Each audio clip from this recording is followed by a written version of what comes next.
and want to again recognize and thank Father Hennessy and Father Trout for being with us this evening.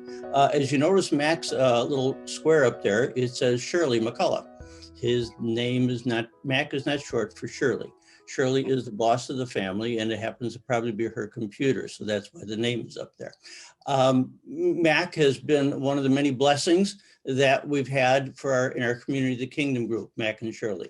It's been, as I see many of our members from our group here, and I thank you and thank all of you for being here. It means so very much to each and every one of us. As Father Trout had said once, in terms of the purpose of Community for the Kingdom, it always has to do with the word relationship with God and relationship with each other. As we saw in this passage, who is my neighbor? Well, we're all neighbors. And in that, the Open Wide Your Hearts program became something that we took up, as many of you did, as part of our Community for the Kingdom sessions. Mac was not at our first meeting, and we're going to get a chance to talk a little bit about that too. But throughout our sessions, I was so excited, and I learned so much from listening to Mac and Shirley that I sent a message to Father Trout once after a meeting. And I was so excited, and he was too. And he said, let's bring him to everyone. And I think it's through that, impetus of joy that we're here tonight. So let's start with Mac. And Mac, if you would begin to share with us who you are and tell us about your wife, Shirley, and how you came to our parish. Okay, thank you very much. First of all, I'd like to thank Father Hennessy and Father Trout, as well as the facilitators of the process. Thank you so very much for the leadership. Thank you for the spirit. And thank you for the intestinal fortitude to even bring this topic up and discuss it and share it in this forum. My wife and I, Shirley, came to Chicago because of a promotion or a work opportunity that I received with ComEd. And when I arrived here in early 2002, I stayed in the Lombard area and started some of my formal education with ComEd. And in doing that, I attended Sacred Heart Parish of Lombard for a period of time. And then as we figured out where we were going to live, what I did is I knew that my wife was a social worker working with the federal government. I took and drew a 25-mile radius around the naval installation in North Chicago.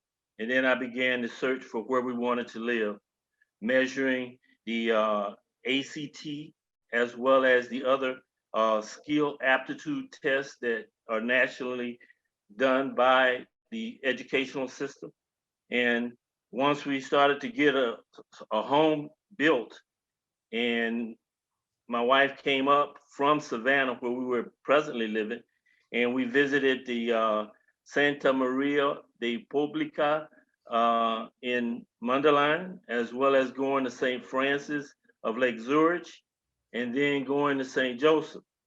And in understanding that my spiritual compass has always been guided by Catholicism and the practices thereof. So I knew that at this point, we were looking for a Catholic church. We even went down to St. Sabina, down in Chicago, just to get a taste of Catholicism from another perspective. And when it was all said and done, we decided on St. Joseph because it fit, for sake of a better term, it fit just like a well-fitted slipper. We were comfortable, we were received, our attendance was appreciated, and it was just the right thing to do. So settling in St. Joseph was the right thing to do. The configuration of the church in and of itself, the circular motion. And the thing about it is, when you look at the way the church is built, just by being built on a semicircle or in a circular configuration, it represents the most important part of growth and development for families, and that is community. So that had a lot to do with it. And Father Hennessy's welcoming arms was greatly appreciated. Thank you, Mac. I mentioned earlier in the introductory comments that your original perception of the Open Wide Your Heart program might have been a little bit different than it is now. Would you tell us a little bit about that? Yes, I wanted absolutely nothing, unequivocally nothing to do with that whole process. When you mention the word racism, and having grown up in the South and having served in the military for an extended period of time, I know exactly what the taste of racism is.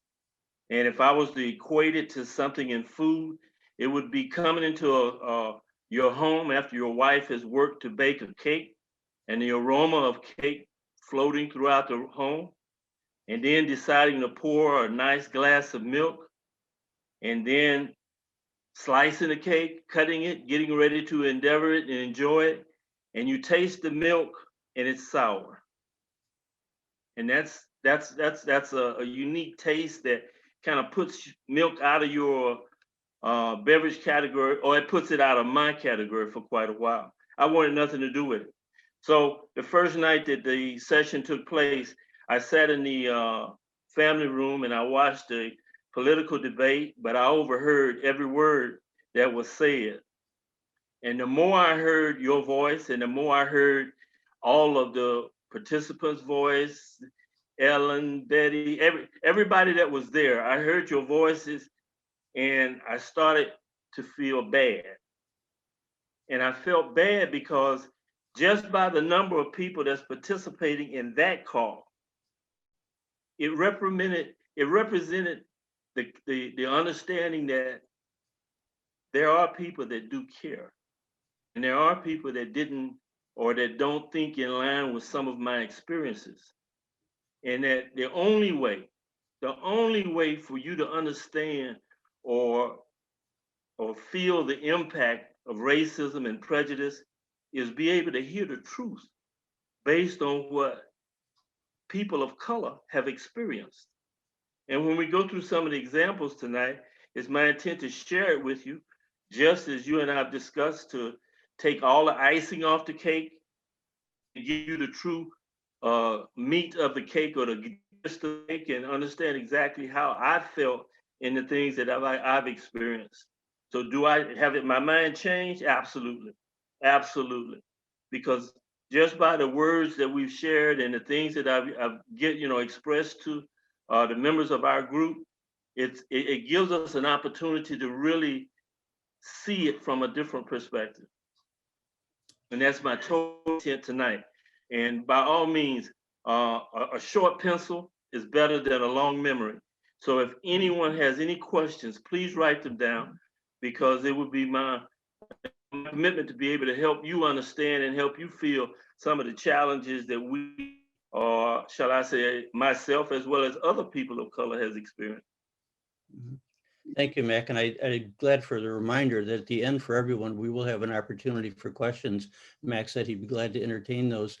As we learn more about the concept of racism, we learn very much that it has a lot to do with our background and our experience in terms of our perception. Tell us more about your background, Mac. Where you grew up, your professional career, and how that's impacted you today. Okay. I grew up in Pensacola, Florida, the oldest son of James and Bobby McCullough, and we had a family of six kids. I have a younger brother and 4 sisters. And in growing up, as I said, Catholicism has been our religion that we've actually focused on. So I can remember the rides to church. My father would take and look in this. Naturally, we had a station wagon because we had 6 kids, and he would tell us, "We're gonna be in church for 1 hour, and then after that, we're coming home. You need to be on your best behavior at all times. When we stand, everybody stands. When we kneel, everybody kneel. And when you kneel, that doesn't mean resting your buttocks on the edge of the pew. And when we sing, everybody sing. And if you don't know the damn song, you move your lips like you do know it." And that was an understanding, and that's exactly what we did. And on one occasion, I remember that I started to nod. And on nodding, my father kind of edged me, and I woke up and looked at him, And I knew then that we had a conversation once we were getting home. So when we got home, he told me, he said, son, I noticed you were nodding in church, so evidently you were asleep. So I think now is probably the best time for you to go get that nap. And I said, but Dad, everybody's outside playing basketball. The boys are going to play basketball this afternoon. He said, well, you won't be there because you're tired. You need to go rest. So that's exactly what I was encouraged to do. I was encouraged to go and take a nap. And from that point on, it kind of set the gist of where things were. And I knew exactly where Dad was coming from. Additionally, by growing up in a Catholic environment, we attended St. Anthony's Catholic Church. And like all, or like say, like most Catholic churches, we also had a school. And I attended St. Anthony's School. And I will always remember the charcoal gray pants, the white shirt, and the green tie. And that uniform in and of itself represented a standard. And that standard is probably our greatest challenge. And that's the challenge of most societies. When you think about where do we have our problems, where do we have our difficulties, it's because standards are established and we're expected to follow those standards. Along with that, there was the expectation that when I got to the fourth grade, I would be an altar boy. And as an altar boy, and I was an altar boy back in the days when they did it in Latin. And it really got to be a challenge to be able to enunciate and pronounce and do the things that were expected of altar boys. But I got to like it a lot. And I got to like it a lot when I realized that if I was an altar boy and I served at a funeral, I could get $5. By being an altar boy, if I served at a wedding, I could get $10. So I said, man, you could get paid for this? I love it. So I made sure that my hassock was always nicely pressed. The hassock was the white outer garment. And my robes, we had black in the summertime and we had red, black in the wintertime and red in the summertime. And I made sure that all my hassocks was always squared away. And those were the things that we actually, those were the shall I say, the challenges that was there as a child from a school perspective. My father and mother represented everything that I would want from a parent. My father placed a tremendous amount of focus on religion and understanding a higher power and praising God. He placed a great deal of value on family, because with a family of six, you know that there were differences of opinion and we often got in little scuffles. But one of the worst things you do, probably more worse than nodding in church, was to have a fight or a disturbance with your brothers and sisters. That was unacceptable. He also placed a great deal of value on education. And the most stressful moments of my childhood life was when my parents would go on to PTA meetings, wondering what was Sister Kathleen Rose was going to tell him that I did from this point to that point. How many attaboys did I get, and how many all hails did I get? You know, and those in and of themselves, once again, reinforce that commitment of discipline. And in and of itself, this is what the Catholic Church has always represented. They've always represented discipline. They've represented commitment. They've represented leadership and being able to do what we need to do and how we need to go about doing it. Because when you really think about it, and just for a brief moment, I deviate, our cardinal established a line of communication with our governor to allow us limited numbers to be able to go into church even during this COVID process. So that in and of itself is where and why the Catholic Church is there. I also look at the as far as I can remember, if people of color, and I say that because Pensacola, Florida had two what we call Black Catholic environments, St. Joseph and St. Anthony's, and there was about 10, actually two military, St. Thomas More and St. Jude, and there were several other churches that were predominantly white, but all of them bottlenecked and fed into one high school, which was Catholic High. And that was something I grew to greatly appreciate. The other thing is, in growing up, my father, originally that I can remember, was a decorative painter. He painted. And at night, he was a janitor. And he was a janitor at Southern Bell. And after a period of time, he and 6 of his peers decided that they wanted to feed their families better than what they were presently feeding them based on the salaries they were capable of earning. So they had to take aptitude tests and they had to take battery tests to see if their skills or their educational level would allow them to do the work of what they call cable helpers. And a cable helper is more a ground person that help the men on the poles install telephone cables or telecommunication cables or cables to feed telecommunication networks, be it switchboards, data lines, or things of that nature. And my father, him and his 6 peers started working, and they would get together in teams and study. And then as they took the test one by one, they started to have problems, and they started failing, and the numbers started dropping, and the numbers started dropping, until finally my father was the only one left. And I can remember him one night sitting at the table, and he kept hitting the table saying, "I can't figure it out, I can't figure it out." And he asked me to come over. And I went over and I looked at it, and I said, "Oh, this is easy, Dad." And it was multiplying with decimal points. And then there was another section where he was working with fractions. And once he figured it out, and once he and I had an opportunity to help him with that, he actually attained the level of being the first man of color in Pensacola, Florida, to be a cable helper. And through his consistent hunger for excellence, he became the first man of color to be a cable splicer, which meant he was directly responsible for the installation and repair of any kind of cable, underground or overhead, in the Pensacola area. Then he later became the first man of color to be a Communication Workers of America job steward, where he actually worked with people who had grievances against the company. And then ultimately, he became the first man of color to be able to supervise that whole communication process in a given region or area. And in watching my father struggle and in watching him obtain that level of success, he gained an enormous amount of respect from the people that saw him as the only man of color driving down the road in that Southern Bell truck. And needless to say, the challenges that the examples that he laid for us, because we always went to church as a unit. St. Anthony's has 2 columns of pews.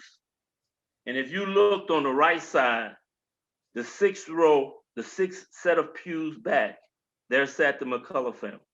And in between my mother and my father is where the 6 of us sat. And to this day, at the age of 65, when I go to church with my mother, because my father died February 12th, 1999, of lung cancer, I sit beside my mother because that's how I was taught. That was my understanding of what expectations were. And it's one that I grew to appreciate. And when I think back over my father and my mother, I have what I call a debt of gratitude. And a debt of gratitude grew as I went on to experience different challenges in life. But Catholicism and the Catholic understanding and the Catholic focus and discipline, my father and mother's commitment to raising us in a Catholic church, in a Catholic school, and providing us as much as possible a Catholic education in high school, those are some of the things that help me understand what good looks like. So that in and of itself is what happened there. And after I left, as I was getting ready to leave high school, my father sat me down and we had a deep conversation. He told me, "Look, son, you got 5 other brothers and sisters, and there's absolutely no way that I can pay for you to go to college." So prior to my senior year, we had actually moved from the city to the country, which meant that we no longer went to St. Anthony's, but we went to St. Jude. But we also went to, I also went to a public school, J.M. Tate High School. And I was surprised at how easy it was, because after leaving my formal Catholic education, I was far ahead of my peers as far as being reading, writing, the whole 9 yards. But the part that I changed is that in my senior year, I took mechanical drafting, and my father told me that he would take my drawings down to the engineering department and help me get on as a draftsman. So I said, okay, that'll work. And he said, well, by being a draftsman, that'll put you in a position. Southern Bell will pay for your education if you choose to go to college, and you'll be able to work in the daytime, go to college at night, and drive on to bigger and better things. I said, oh man, this will work. This will work. So I started doing that process, and it worked out really well, except for the point that every now and then a young man just enjoys just a little bit of devilment. And when I would go out and do different little feats or do things that teenagers do, there was always somebody that says, hey son, come here a minute. And I would go over and answer this gentleman's request. He says, ain't you telephone man's son? And I said, sir? He said, don't your daddy work for the telephone company? I said, yes, sir. He said, well, you better get your butt away from here. You know your dad, this is not where your dad would want you to be. So I always had that skeleton in, or someone to provide me with that parental overwatch. And it was one of those things that my father established the amount of respect in the town where he was greatly appreciated. So that was a factor that led me to bid on a job and end up going to Miami. And when I put in for a job in Miami, I went to an outside plant as a telephone installer as well as a repairman. And I stayed down there for about almost 2 years. Then the economy got bad, and they were going to take and lay people off. And when they mentioned the word layoff, all I could imagine was packing my bag, because at the age of 20, I had finally got my own apartment. I was down in West Miami, down on Bird Road and 108th, and I had an apartment. As an 18-year-old, I actually had an apartment. I had my own car. I had complete furniture in the bedroom, the kitchen, the living room. All the apartment was completely set up. And then I get this word that they're going to lay me off. But there was no way I was going back to live with James McCullough, not after all the love and attention he had given me over the years. So I chose to join the Army. And part of joining the Army was it set me up for ability to be able to take what's called a military leave of absence. So the gist of it is, for the first year that I was in the Army, because I was leaving on a military leave of absence, Southern Bell paid me half of my monthly salary for the first year that I was in the Army. So now the Army was paying me, Southern Bell was paying me. I already had a car, so life was great. But I just didn't realize how great it was, because when I reflect back over my Army career, I graduated out of basic training with honors. I was the #1 graduate out of 189 people. During one of my tours, I earned what's called Soldier of the Quarter, which is a quarterly competition to evaluate who is the mentally strongest soldier within an organization. I also went to drill sergeant school later on in my career and graduated with the Leadership Award. And the Army has a way of promoting people, and what they do is they draw a line based on a person's time in service. And if you apply yourself to the degree that you can get promoted below the line of expectation, they call it the secondary zone.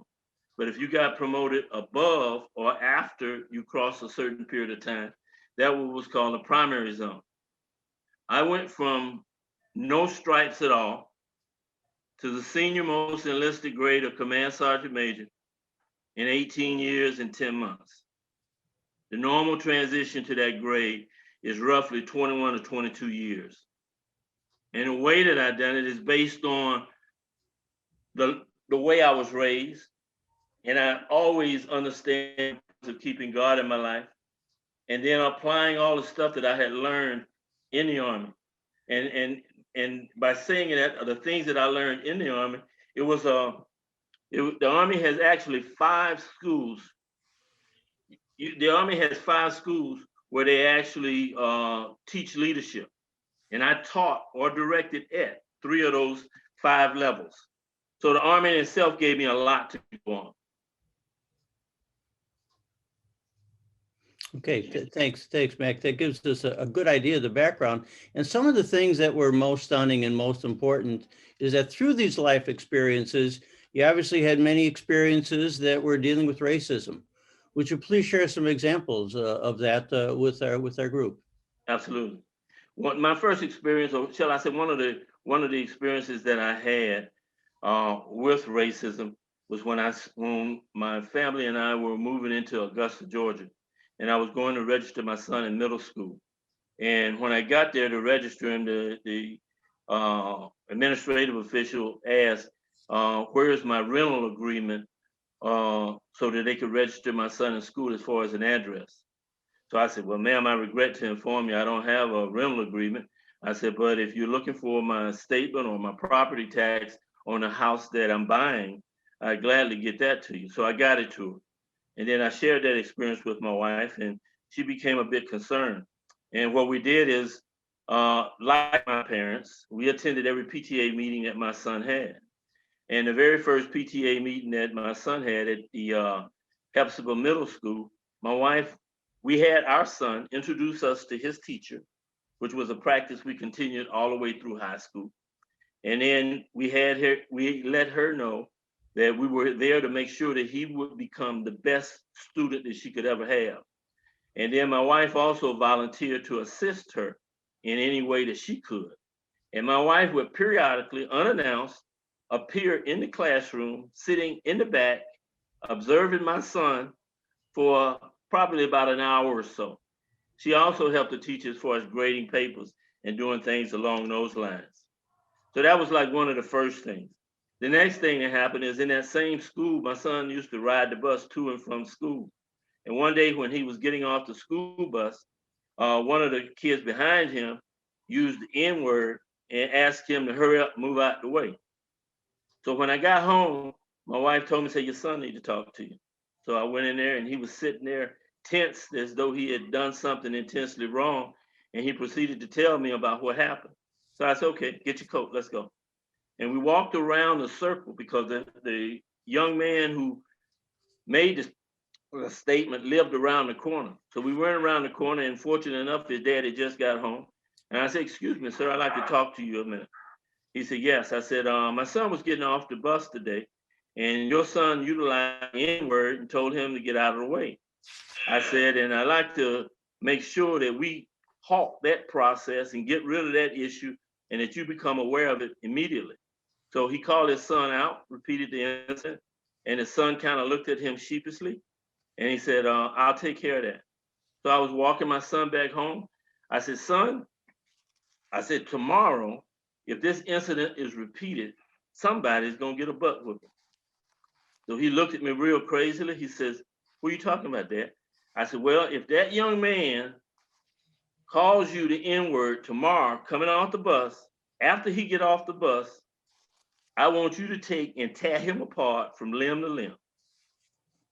I said, "And if you don't, when I get home, I'm gonna take you apart limb by limb." So he couldn't believe that I said that. And my wife looked at me kind of weird. So I said, "Look," I said, "I can understand where you're coming from, but this is the deal. We can do Martin Luther King today, and if it works, fine. But if it don't work, we're not gonna continue this. We'll just go to a more physical process." My son didn't have any other problems out of that young man at all. The next incident I'd really like to share with you is about an incident that took place in Savannah. And I was working with the 3rd Infantry Division, and I came home and I saw a car parked in the yard. And I walked up, I said, wonder who car that is. So I get in the car. So when I looked at the car, it had a rebel flag on the front of it. So I walked in the house and I asked him, I said, "Jason," I said, "who car is that?" He said, "That's Robbie's." I said, "Oh, okay." So they played around and Robbie left. And I said, "Son, let me explain something to you." I said, "On the front of Robbie's car, there is a rebel flag." I said, "I don't know whether you know what that is or not, or what that represents." I said, "But this is what it represents." And I rolled it out. I said, and you need to talk to Robbie about parking that car in the driveway. I said, I'm not telling him to take it off, but I'm telling him that you're not gonna park that car with a rubber flag in my driveway, and I got to look at it every time I come home. So about 3 or 4 days passed, car was parked there again. I said, Jason, did you talk to Robbie? He said, I'm gonna talk to him, Dad. I'm gonna talk to him. I said, okay. And I let it go, and in about another week and a half, 2 weeks passed, the car was back there again. So I said, Jason, so after Robbie had left, I told Jason, I said, look, I said, I gave you 3 opportunities to talk to Robbie. I said, the next time I come home, I'm gonna talk to Robbie. So I guess about another week and a half passed, and the car's back again. Flag is still on the front of the car. So fortunately enough, Robbie was coming out of the front door. And I said, Robbie, how you doing today? He said, oh, just fine, Mr. McCullough, just fine. I said, Robbie, I said, I need to explain something to you. I said, you're welcome to my house anytime. And I went 10 times, I said, you're welcome to my house anytime, anytime, anytime. We went through it for a total of 10 times. And then I asked him, what did I just say? He said, you said, I'm welcome to your house anytime. I said, you are. I said, but that car with the rubber flag, that's the last time that it's gonna be parked. I said, I'm not sure whether you're affiliated with it or not. I'm not sure whether you understand what's there or not. I said, but to me, a Black man, that's a threat. That in and of itself tells me what your mentality, what your focus is. And there's a lot of history behind that flag that you may or may not know. I said, I advise you to go and talk to your parents and have them explain to you what's there. I said, but whatever you do, son, you're welcome to come back, but I don't want that car parked in my driveway no more. So I guess it must have been about a good 2 weeks. And then I saw it parked again, but it was parked on the street. And it was parked on the edge of the property line between me and my neighbor. I laughed. So that was one of the things that was there. And that was the issue with Robbie. And Robbie was his best friend. And lo and behold, about a week later, I get a call from my mother-in-law. And she said, I'd like to talk. I never called my mother-in-law. I call her Mother Dearest, because I have a relationship with my in-laws that was beyond sweet. They were beautiful. And she wanted to talk about Robbie in the car. I said, Mother dear, let me explain something to you. I said, if you don't stand up for something, you'll lay down for anything. I said, and as much as I've been through in my life and the challenges that I've met and the battles that I watched my daddy win, ain't nobody gonna park no car in my driveway with a rubber flag on it. I said, my apologies, that's non-negotiable. And we walked away, and that was an understanding that we had. So that was another incident that was there. As a drill sergeant in Fort Sill, Oklahoma, I had an incident to transpire where we have our apartment building, what we call the dorm, and there was a pit at the bottom of the dorm. And that pit is where the soldiers would come and shine their boots at night. And I had a trainee that was from New York. I'll never forget him. His name was Greenbaum. And I had another young man from South Carolina. His name was Jones. There's absolutely no reason why Jones should have been in the Army. He should have been in the NFL. But Jones and Greenbaum were sitting in what we call the duck pond, polishing boots. And he ended up calling the young man my N-word. Lo and behold, they got into a fight. But what he didn't know is that Greenbaum was a golden glove. So the battle didn't work out too good. And then after we found out about it, it was one of those things where, yeah, me as a drill sergeant, I had a choice. We could put him on the block immediately based on why the incident happened. But I chose to take a different route.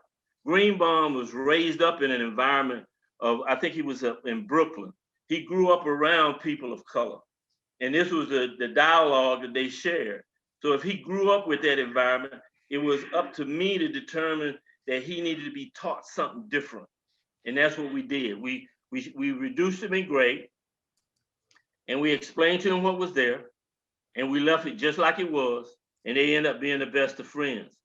And then I figured I would take it to another level. Back during the Vietnam era, there was a poster that used to fly all the time. And the poster said, he ain't heavy, he my brother.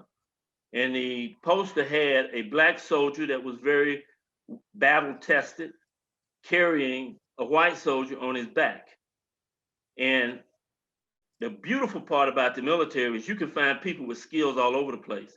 And I found me 2 artists that were real good. And I told them I wanted a life-size picture of He Ain't Heavy, He My Brother painted on our battery training wall. And that was one of the things that we added, because I felt as though we needed to talk about it, because the beauty behind the military is that life is so fast and the pace is so smooth that you don't have time for that kind of foolishness. So that's exactly how we went about doing that. And that ended that problem. The only other issue was when I started with ComEd. Now, when I started with ComEd, I was here for about a month and I went to school. And then I came back from school. And when I came back from school, I noticed that my desk was in disarray. So I took it for about 5 days. And then when we started the second week, it was constant. There was like clumps of mud on my desk. The books were rearranged, or you could clearly see somebody had worked there.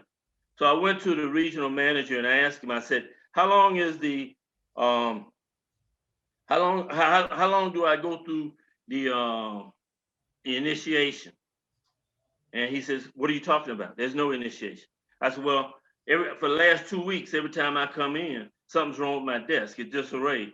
He said, I'll take care of it. I said, okay, that'll work. ComEd came up with a process where they rated supervisors. I was the only, for 5 years, I was the only supervisor of color in the Northeast region. That's going from Skokie all the way to the Wisconsin border. So I didn't worry about that. But they said they was only going to give a certain number of A's, certain number of B's, and a certain number of C's as far as the annual grade. So the guy that was training me told me, he says, Mac, he says, I understand you was at the meeting also that they only going to give 1 A. He said, I consider you a direct threat, so I'm not going to train you anymore.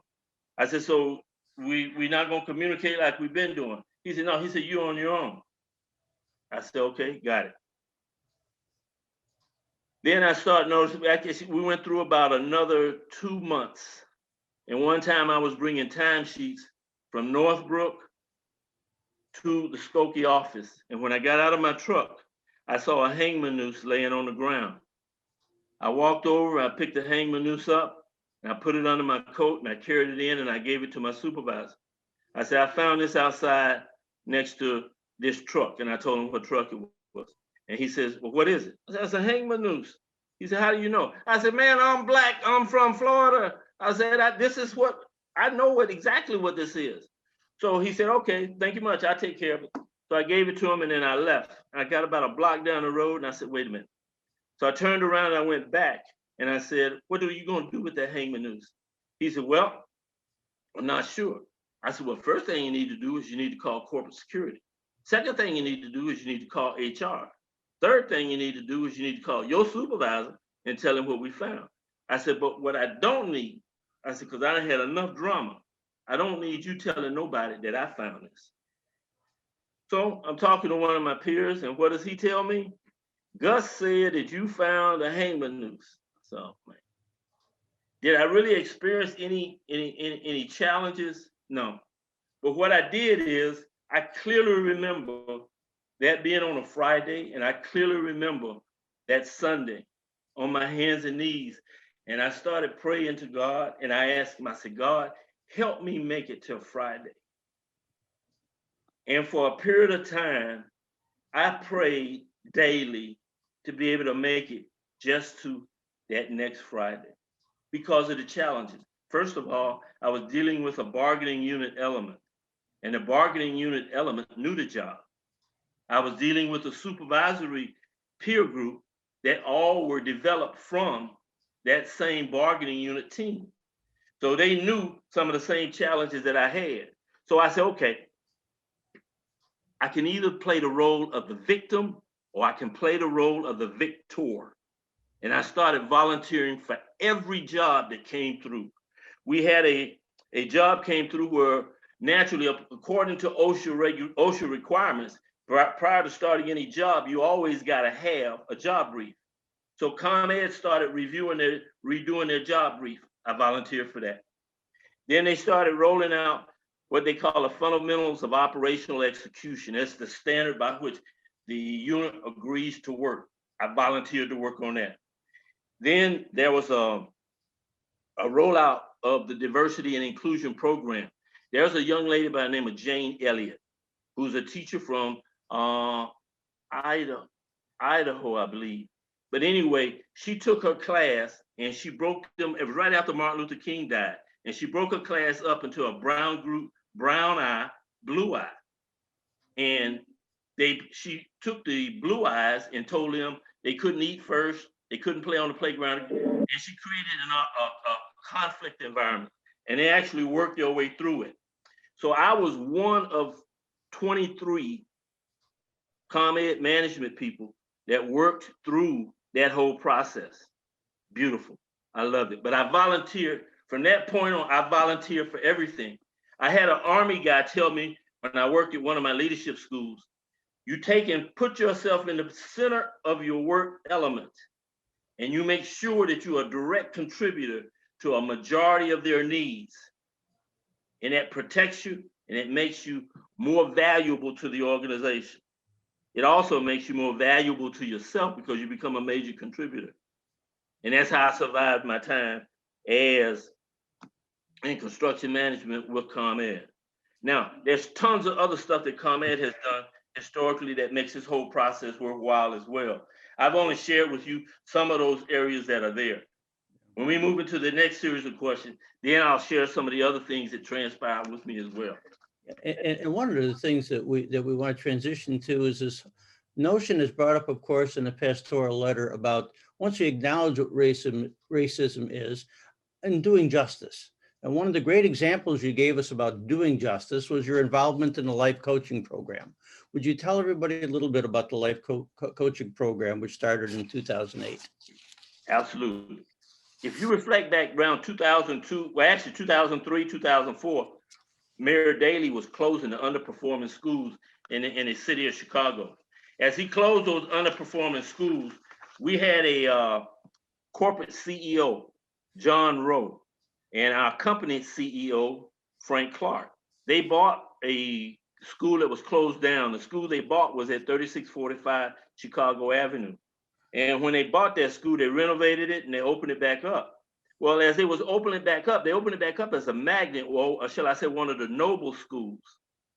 And Miss Rowe said that, well, if we opening this school up as a noble school, and they're getting such a quality education, but what are we doing for their social skills? So she developed what's called Girl Talk. And Girl Talk was a program where she took them after school and she took them to plays, she took them to ballets, she taught them the finer, the after 1800 hours, shall I say, after 6 o'clock exposure. She created that exposure. And she talked to them about those things as far as long range goals. So after she did that, they said, well, what about the males? So, well, the male members, she was, well, we got to find someone. Well, at ComEd, or shall I say, Exelon has what's called a networking group. And a networking group is a group of professionals, or shall I say, an organization of professionals that actually help each other as far as mentoring and development and things of that nature.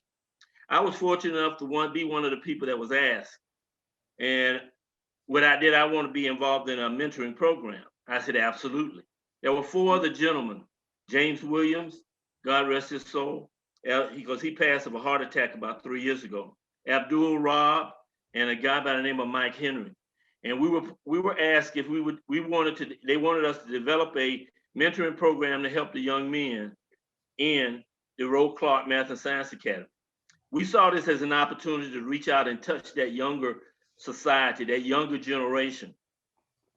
So we worked together for about a month and a half, designing subject outlines and topics that we actually wanted to teach the young men. And then after we took and got those topics together, we realized that we needed to have structure.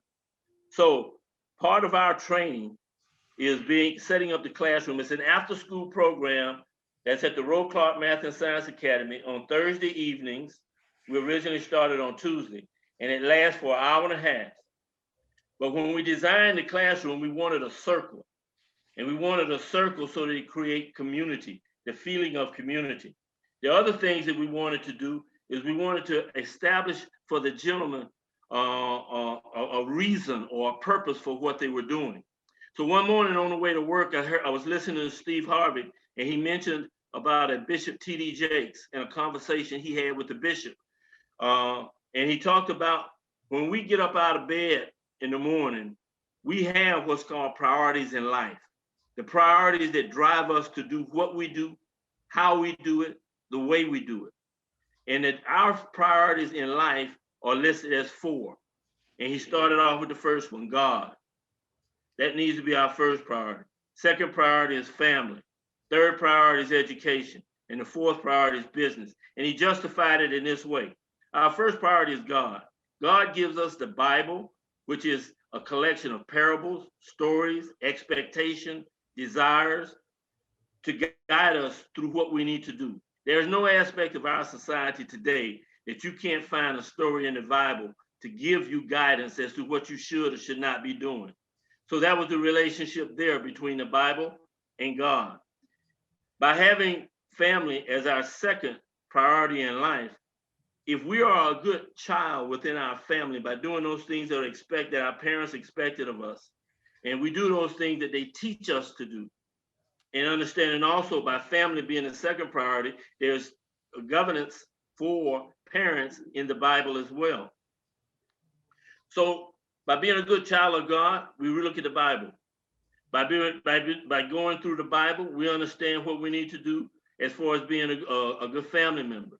That family member rose into education, which we also consider a value, and in business. By going through business, we understand exactly what needs to be there. And that gives us that priority. Well, how do I go about doing these priorities? And that leads us to the trait of character. And then in the traits of character is faith, hope, self-discipline, commitment, and willpower. Faith is belief in the unknown. Hope is desires and expectation. Self-discipline, a promise to improve one's behavior. Commitment, a promise to improve one's personal growth. And then willpower, the ability to exert our will over our actions. So every day when we start a session, we start out with the senior person setting up the class. We go through verbal repeating of the priorities of life, verbal repeating of the traits of character, and then we ask, what's the next question? And then ask them, what do we need to talk about? And that's when they gave us the different subjects that we needed to talk about. There was also a young lady by the name of Joy Harris who started a Life Coaches for the Girls. Then in 2010, ComEd did a marketing script on the Life Coaches process. And they actually did a radio message that I sent to you, and please feel free to share it with the other people on the call, where I'm riding down Highway 135, shall I say 355, and they're playing this strip during Black History Month. And my name is actually mentioned on the radio along with the other mentors about our contribution to the community. The other one was the Behind the Lines article that I sent to you earlier. If I could just run down some of the stuff that we mentioned during the sessions. When we go through the sessions, we do a survey at the beginning, at the end of every school year. We also do a goal building sensing session, a self-discipline sensing session, a Valentine's Day sensing session, where we take the mentor from the male group and he goes to the female class, and the female goes to the male class, and they talk about desires and expectations, how to build relationships. And then on Valentine's Day, we actually put the girls and the boys together so that therefore they lay out the expectations. One of the things that I tell a young man is, one of the many questions that you want to ask a girl first is, does she know algebra, chemistry, trigonometry, or calculus? I say, if she don't know none of them people, you need to move on to the next young lady, because you're wasting your time. In that same focus, when we go to the girls, I tell them the same thing. So there's a sense of expectations from it. We also had a session where we had a young lady bring in, we catered in a meal, and then we set it up with formal settings, with the plates, the forks, the spoons, and then we taught them how to be able to eat from the outside in, knowing which flatware should be used when. Another session, I brought in all of my ties, and we worked on teaching them how to tie ties. And that was a real conversation piece. At the end of the school year, when kids get ready to graduate, every senior that graduates gets a computer. And that computer is loaded with the latest Microsoft software on it. And the idea is that when they accept that computer, they also accept a debt of gratitude responsibility that during spring break or summer break, when we dictate, we'll all get together with the students that are getting ready to graduate and go to college with a previously graduated session so that they can actually educate each other and kind of help each other down the road. ComEd also has an internship program where select students from various schools that participate in mentoring programs are picked up for internships. One of our young ladies who participated in the internship program years ago is presently a vice president. So that in and of itself creates that opportunity. As a last thing, I personally buy books for the young men at the end of the school year. And some of the books that I bought for them is What Makes the Great Great by Dr. Dennis Kimbrough. And that's where the traits of character came from. Act Like a Lady, Think Like a Man, Steve Harvey. Because interrelationships are real critical, but understanding how they better work or how those books better help them deal with ladies is a real critical part. Act Like Success, Think Like Success. Tony Dungy has a book, Quiet Strength. And one of the quotes on page 124, and I'll close with this, is the first step toward improving our future is developing the ability to envision it. Vision ignites our fire of passion and fuels our commitment to whatever it takes to achieve excellence. Only vision allows us to transform dreams of greatness into the reality of achievement through human action. Our vision has no limits. Our vision has no boundaries. Our vision is what we become in life. And the other thing too is Chris Gardner, the man that was portrayed in the Pursuit of Happiness. He was also one of the guest speakers at one of our Black History Month events, as well as John Rogers, who's the owner of Ariel Mutual Fund. He was on another one. The Hate You Give and Kiplinger magazine. I had a young man who expressed a desire to get who expressed a desire to get involved in finance, and I personally got him a subscription to Kiplinger magazine. So that was some of the ways that we've utilized other resources to engage them and to challenge them to pursue greater excellence. Thanks, Mac. One of the things we want to do now for our audience to give you an idea of where we'd like to head with this, we want to move this whole thing now to our parish. Okay. And there's we really want to take a look at today. We want to get some of his perceptions and examples of racism within our community. And to, as we go on, come up with ways we can talk to our family, our children. What are some of the things he sees working? What are some of the things he sees that are phony? And what are some of the things we need to do as positive change? So I tell you that now as an audience to get an idea of where we're going. So let's start with Mac right now about today. Some of your perceptions of some of the examples of racism within our community. Okay, to answer this question, I've got to refer to this book. And I know you can't see it, but it's a book that I got my hands on by the name of My Grandmother's Hands. Inside this book, Dr.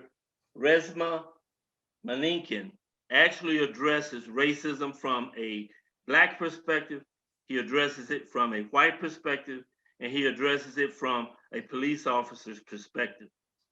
Now, based on the research that he has, as you read through the book, you find out exactly where it comes from.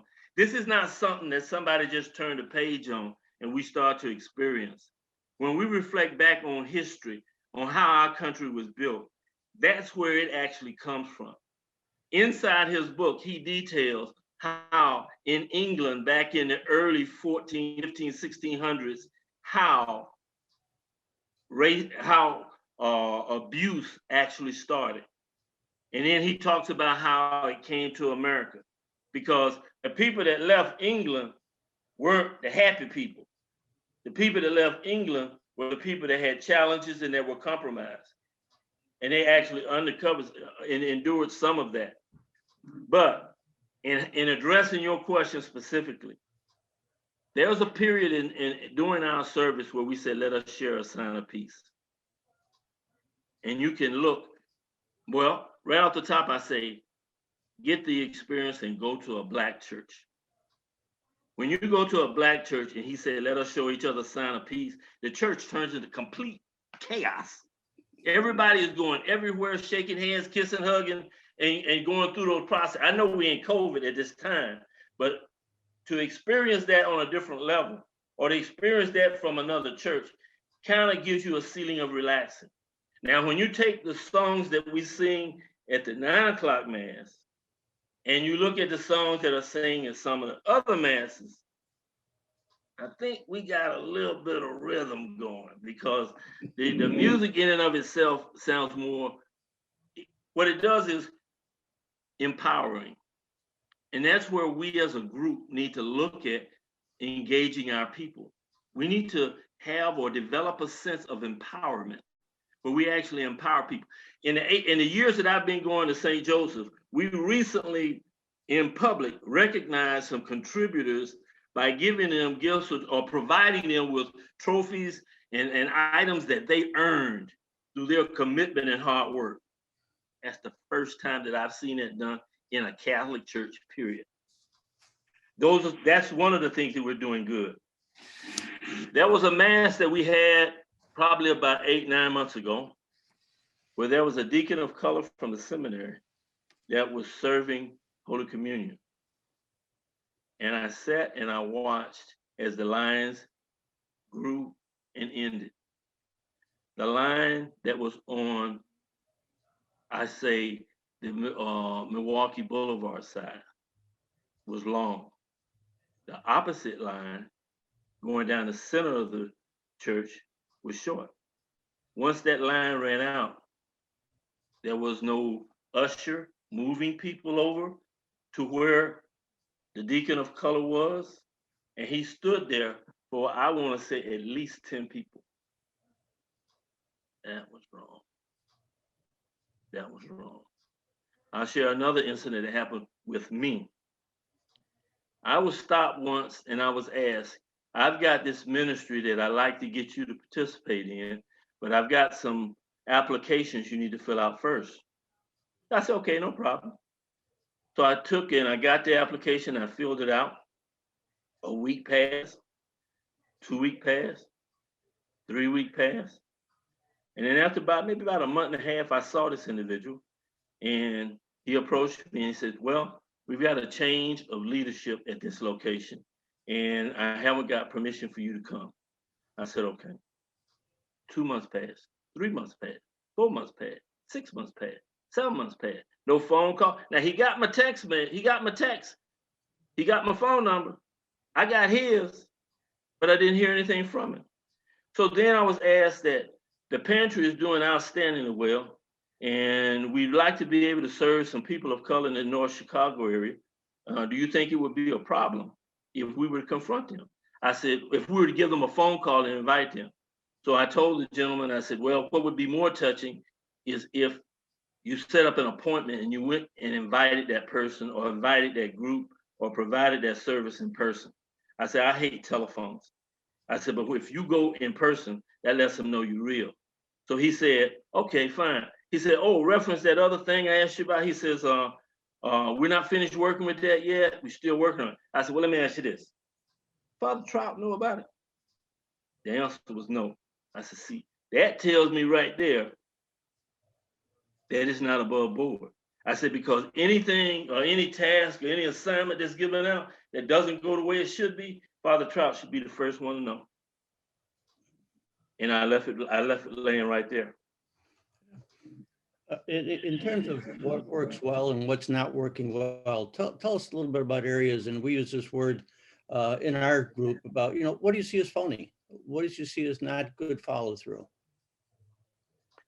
And I go back to this book again, because there's a chapter in here that there's chapters in here that talks about trauma and why we have some of the problems we have.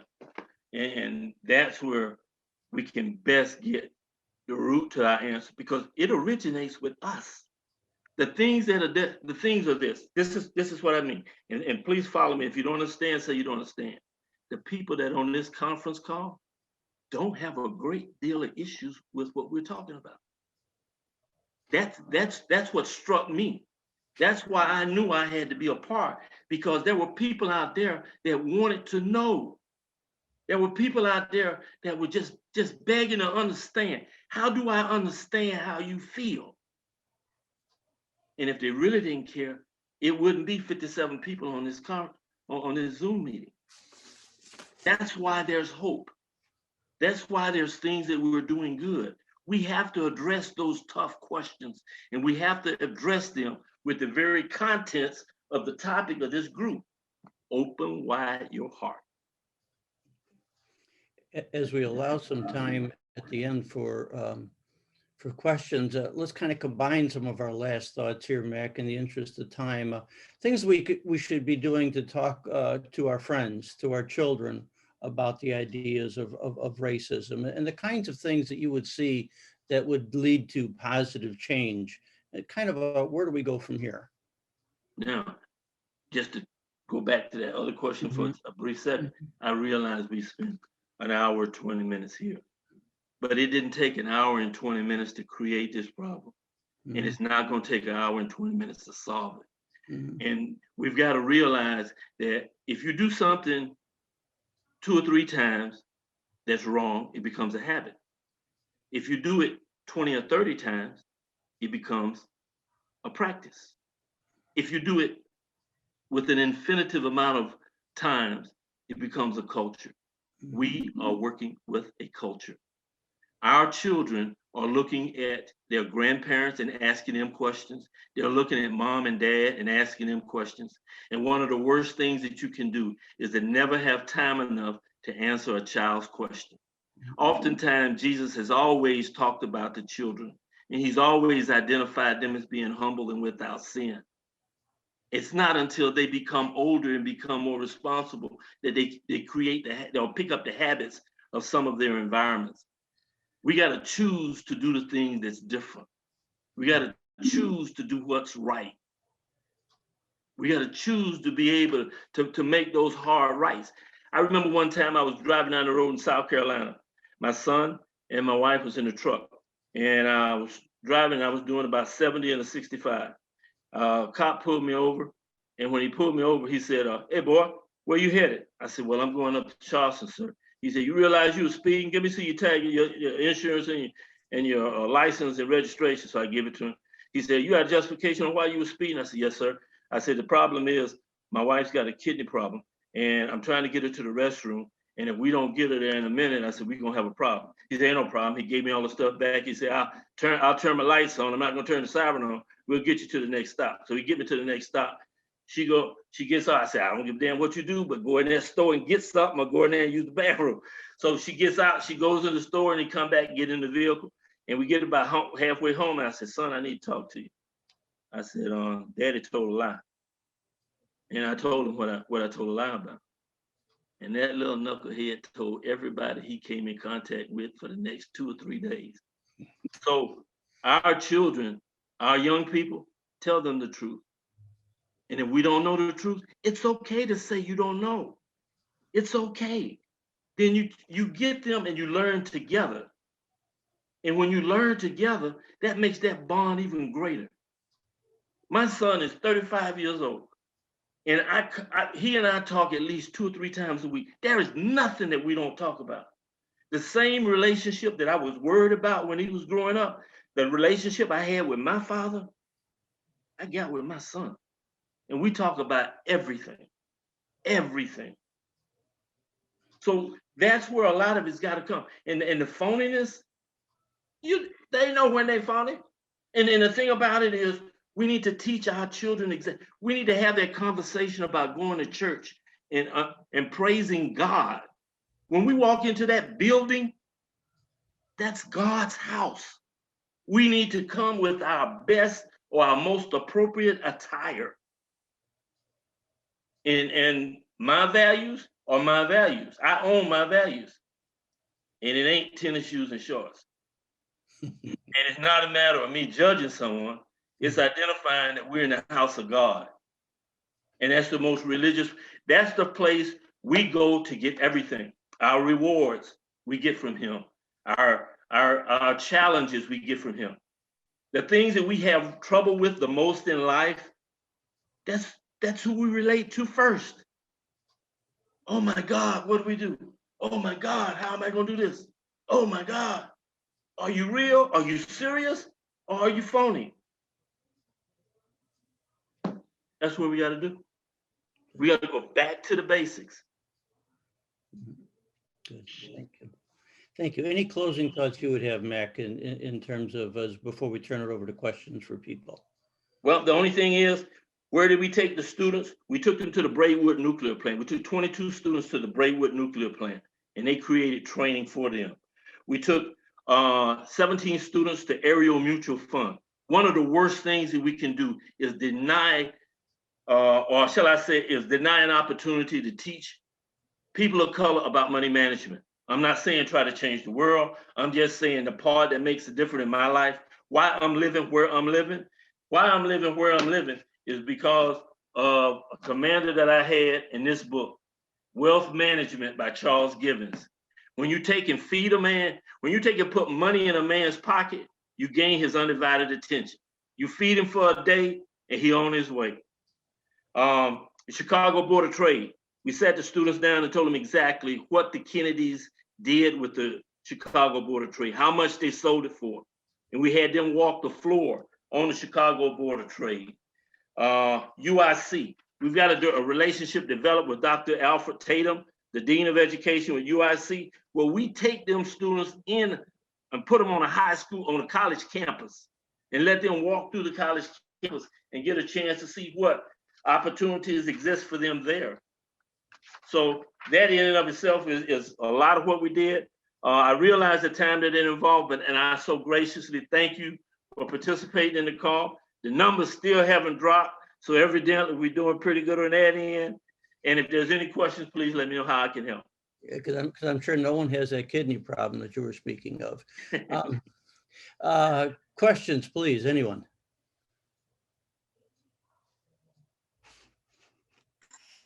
Mac, this is kind of a silly one. This is Jessica. And I was actually born on Fort Sill Army Base. And I was baptized at Fort Sill. And I don't know if you remember or if you were there at the same time or not, but my dad is this gigantic blonde man named Jim Larson. So I don't know if y'all were there at the same time or not, but I was raised Catholic. I was baptized on Fort Sill, Oklahoma Army Base. So. Oh man, great, that works. Yeah, we left Fort Sill in January of '90. January. I was born in '79. No one do math. Nobody do math, but I was born in '79. Oh, great. Good. Good. Anyone else, please?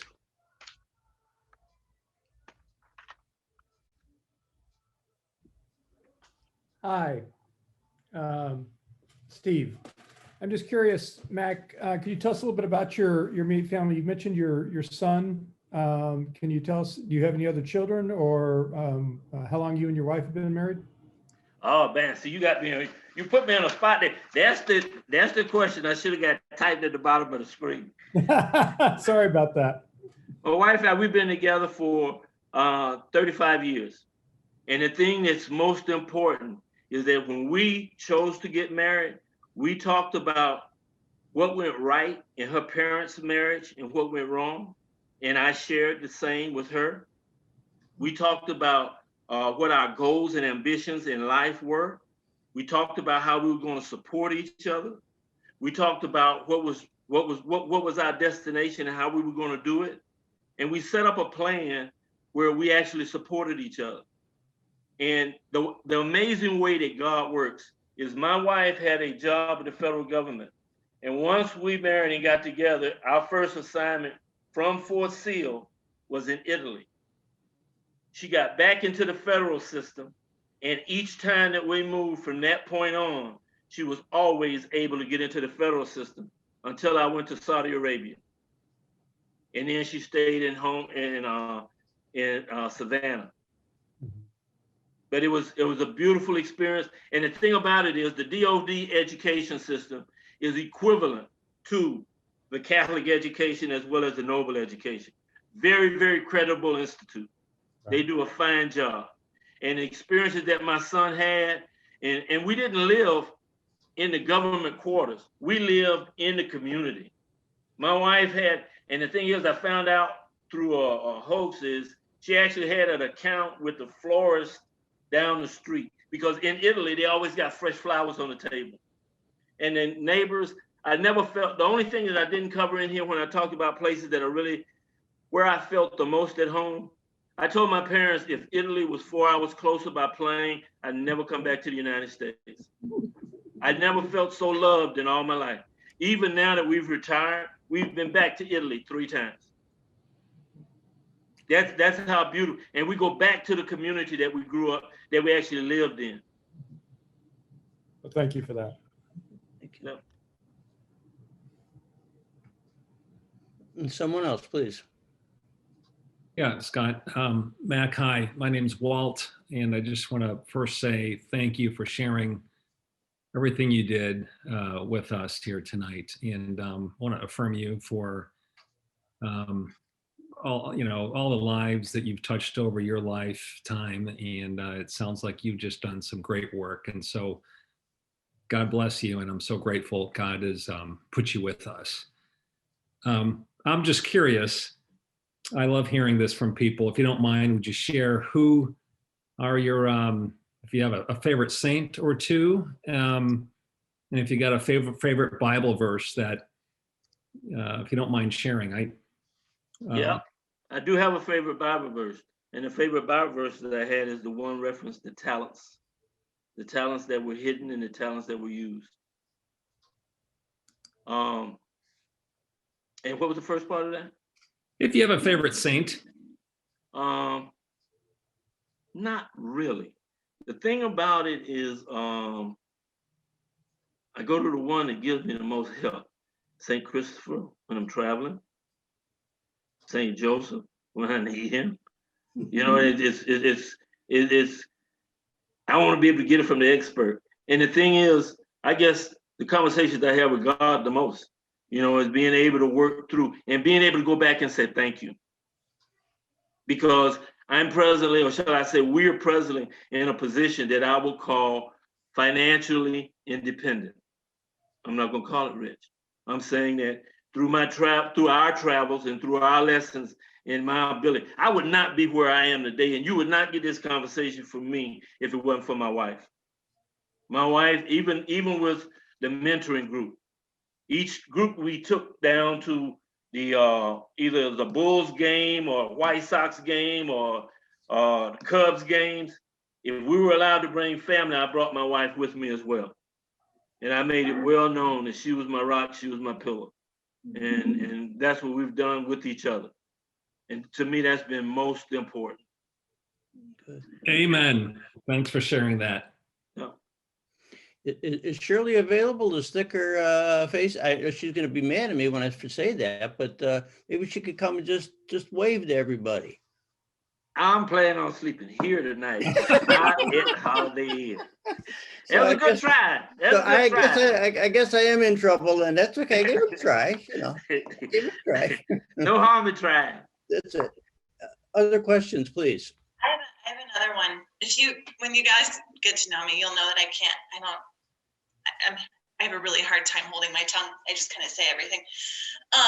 So my other question is, I'm pretty new to Libertyville. We've only lived here a couple of years. We came from Chicago. We went to Old St. Pat's. We were married there. We're still fairly active. We've been, doing we sometimes do virtual church with Old St. Pat's. Sorry, Father Trout. But anyhow, they have this really, and maybe St. Joe already has something like this, and I just don't know it because I'm still so new to the community. But Old St. Pat's has this really cool thing that they call, I think it's called the Kinship Project with North Lawndale.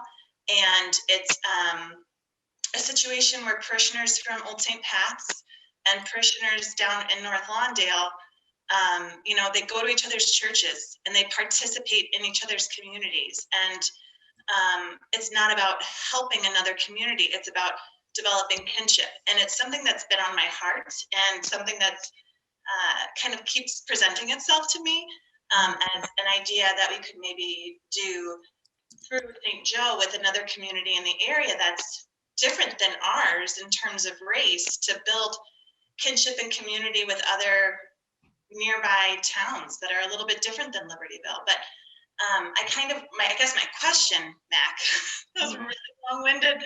My question is, what do you see? What are things that we could do to Okay. stare racism in the face and say no thank you? Okay, first of all, you just got a whole bunch of grace placed on your better behalf just by bringing up an idea. And I'm not going to tell you this, but Father Trout is also listening with Father Hennessy. So the beauty of it is the groundwork's already laid. But yes, there's a need, because the thing about it is to be able to understand and respect each other. I remember one time when I was at church in St. Anne's, we had our pastor, Father Herb, was gone, and he had another priest step in. And when he stepped in, I mean, this guy was retired. However, you would not know that by the way he started stuff. At the end of Mass, once the priest take the first step, then everybody else start leaving. This priest stopped cold, and he said, "Hold it. I'm not at the sanctuary yet. Where y'all going?" And he had all of them come back. During his gospel, when he got through with the gospel, he was dealing with the eulogy. He also mentioned the point where people were making a sign of the cross. He said he looked at 6 people that were 6 foot tall making 6-inch signs of the cross after they genuflect. Make the complete sign of the cross, shoulder to shoulder, head to gut. So a lot of it deals with us being able to assist, because when you think about the leadership, the responsibility that a pastor shoulders, it's humongous, because it's not a 9-to-5 job. It's 24 plus. And even sharing, it really goes a long way. Another thing that St. Joe's does that I have never seen, all the ministries that go out and do wild and wonderful things, there have been some ministries bring back and they put pictures up, and they actually let the rest of the parish get a chance to see what the Appalachian group did, or what the group that went to Africa, how they helped the community in Africa, the things that they did with that church there. So there's a lot of reward that's there. But that's the most important part of all of it, is to be able to create an exchange, because that's diversity. Diversity is classified as the difference in us all.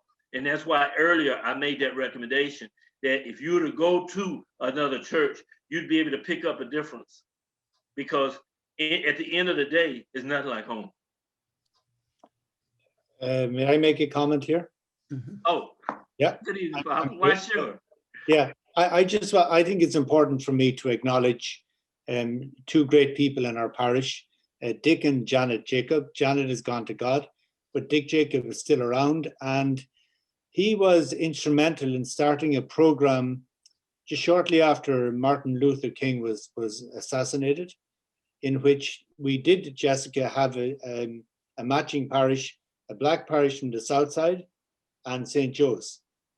And actually, some of our more senior members will maybe pardon this. They visited each other's homes and shared a meal. And this is something that was very wonderful. And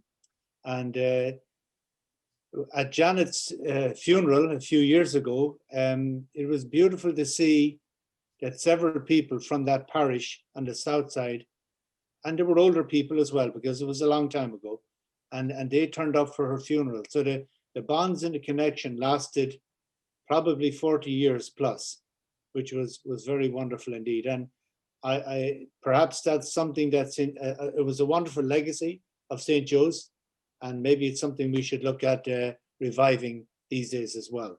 But I'd like to just express great appreciation and admiration for Dick and Janet Jacob, and for the work that they did so many years ago. Thank you. Thank you, Father. And again, I'd like to invite everyone who's here, all 57, 58 of us, to kind of join together and thank Mac for being with us this evening.